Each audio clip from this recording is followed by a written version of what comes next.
Hello ভাইয়া। হ্যাঁ টুম্পা ভালো আছস? ভাইয়া তুমি না বলছিলা এবার দেশে আসার সময় আমার জন্য একটা স্বর্ণের নেকলেস নিয়ে আসবা। হ্যাঁ ঠিক আছে লই আমো। আচ্ছা শোন, ওই বাড়ির সবাই কেমন আছে রে? আচ্ছা ভাইয়া, তোমার জন্য কতটা মনে থাকে, ঠিক আছে আসার সময় কিন্তু আমার জন্য স্বর্ণের নেকলেস নিয়ে আসবা। হ্যাঁ এই তোর কথা শেষ হয়েছে? দে ফোন দে। একটা কথা বলি। আর দে তুই, আমার ওর সাথে জরুরি কথা আছে, দে। নাও। হ্যালো আফজাল, এই শোন, একটা ভালো কথা আছে। আমাদের বাড়ির পাশে যে জমিটা আছে ওই জমিটা কিন্তু আমাদের নিতেই হবে, যেভাবে হোক নিতে হবে। শোন তুই এক কাজ করিস, আমার অ্যাকাউন্টে 5 লাখ টাকা ঢুকাই দিস। ভাইজান তোমার আসলে কেমনে কই, আমি 5 লাখ টাকা এখন এই মুহূর্তে কেমনে দিব? আসলে আমার এইখানে চাকরির একটু সমস্যা হয়েছে। যাই হোক সমস্যা না, আমি তোমার হচ্ছে এই অল্প কিছু টাকা দেই, আমি কয়েকদিনের মধ্যে পাঠামনি, অল্প কিছু টাকা দেই ভাইজান। এই শোন, তোর কষ্ট কথা তখন মনে ছিল না? যখন বাবার জমি বেচে তোর আমি বিদেশ পাঠাইছি তখন তোর কষ্ট কথা মনে ছিল না? এখন তোর কষ্ট কথা মনে পড়ে? হ্যাঁ, তোরা যা করছিস তা করবি।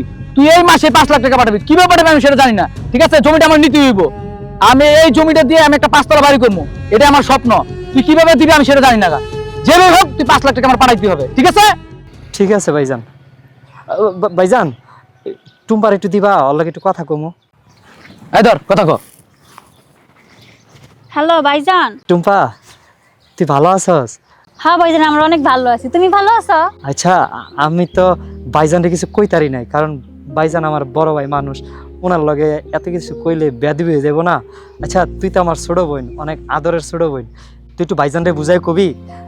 আসলে বোন আমার এই মাসে চাকরিটা না চইলা গেছে, আমি ওই বিল্ডিংয়ে কাম করতে যাই, বিল্ডিং থেকে পড়ে গিয়ে আমার মেরুদণ্ড হাতটা ভাঙা গেছে, আমি কাজ করতে পারি না। আসলে এটা তো করে কইলে তোরা টেনশন করবি, যার কারণে আমি তোকে এতদিন কিছু জানাই নাই।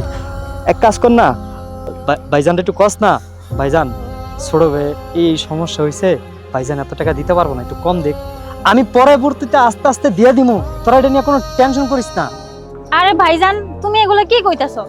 বড় ভাইজান তো কইলো যে ওই জায়গাটা দেখবো, দেখা জায়গা কিনা ওই জায়গায় 5 তলা বাড়ি করবো, আর ওইখান থেকে আমার একটা ফ্ল্যাটও দিব। এখন তুমি টাকা না দিলে ওই জায়গা আমরা কিনবো কেমনে কও তো? তোমার যেমনই হোক এই 5 লাখ টাকা ম্যানেজ করে পাঠাইতে হইব। আমি এত কিছু বুঝি না, আমি ভাইজানকে কোনো কিছু কইতে পারবো না, যেটা ভাইজান কইছে ওইটাই। হ ঠিক আছে, ঠিক আছে রাখো, আমার ফোন আইছে। আমারও ভুল হয়েছে তোরা এত কিছু করাটা।